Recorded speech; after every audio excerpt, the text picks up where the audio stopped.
തിരിയൊക്കെ കത്തിച്ച് നമ്മൾ ഡൈനിങ് ടേബിളും അതേപോലെ എവിടെയാണോ നമ്മൾ ഇതേപോലെ ഉരുക്കി ഒഴിച്ചിട്ട് നമ്മൾ മെഴുകുതിരി കത്തിച്ച് വെക്കുന്നത്. അപ്പം ആ ഉരുകി ഭാഗം നമുക്ക് പോകുന്നതിന് കത്തി വെച്ചൊക്കെ നമ്മൾ ഇളക്കിയാണ് കളയുന്നത്. അപ്പം അങ്ങനെ ചെയ്യേണ്ട കാര്യമില്ല. അപ്പം ഞാൻ കാണിച്ചു തരാം. അപ്പോൾ നമ്മളിത് ഇളക്കിയതിന് ശേഷം കണ്ടോ, അതങ്ങ് ഉരുകി പിടിച്ച ആ ഭാഗത്തല്ല നമ്മൾ കത്തിയോ എന്തെങ്കിലുമൊക്കെ വെച്ച് കുത്തി ഇളക്കിയിട്ടല്ലേ കളയുന്നത്.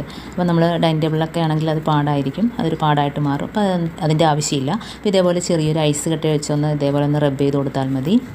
അപ്പം നമ്മൾ ആ ഉരുകി ഇറങ്ങിയ ആ മെഴുകുതിരി ഇളകി വരും.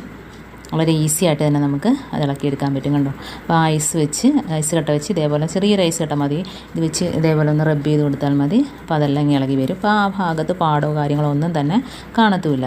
അപ്പോൾ നമ്മൾ തടിയിലൊക്കെ ഇതേപോലെ കുത്തി വെച്ചാൽ എളുപ്പത്തിൽ തന്നെ ഇങ്ങനെ ഇളക്കിയെടുക്കാം. ഇനി നമുക്ക് അടുത്ത ടിപ്പിലോട്ട് കിടക്കാം. അപ്പോൾ നമ്മൾ ഇതേപോലെ പരിപ്പ്, സാമ്പാർ പരിപ്പ്, പയർ, എന്ത് സാധനമാണെങ്കിലും നമ്മൾ ഇതേപോലെ വണ്ടൊക്കെ കയറി അത് ഉളുത്തു പോകാനൊക്കെ സാധ്യതയുണ്ട്. അപ്പോൾ അങ്ങനെ ഇല്ലാതിരിക്കണമെങ്കിൽ ഒരു സ്വല്പം ഉപ്പ് പൊടി ഇട്ടിട്ട് എല്ലാം ഒന്ന് മിക്സ് ചെയ്ത് വെക്കുക. അപ്പോൾ ഈ രീതിയിൽ ചെയ്ത് വെക്കുകയാണെങ്കിൽ നമുക്ക് എത്ര കാലം വേണേലും പരിപ്പ് ചീത്തയാകാതെ സൂക്ഷിക്കാവുന്നതാണ്. അതേപോലെ തന്നെ നമ്മൾ മല്ലിപ്പൊടി, മുളക് പൊടി അങ്ങനെയുള്ള സാധനങ്ങളും നമ്മൾ ചീത്തയാകാതിരിക്കണമെങ്കിൽ ഒരു സ്വല്പം ഉപ്പ് പൊടി ഇട്ടിട്ട് ഒന്ന് മിക്സ് ചെയ്ത് കൊടുക്കുക.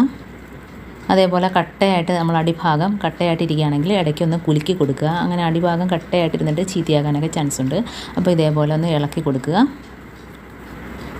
ഇതേപോലെ ഒന്ന് കുലുക്കിയിട്ട് ഇളക്കി വയ്ക്കുക. അപ്പം ആ ഭാഗം ചീത്തയാകാതെ സൂക്ഷിക്കാവുന്നതാണ്.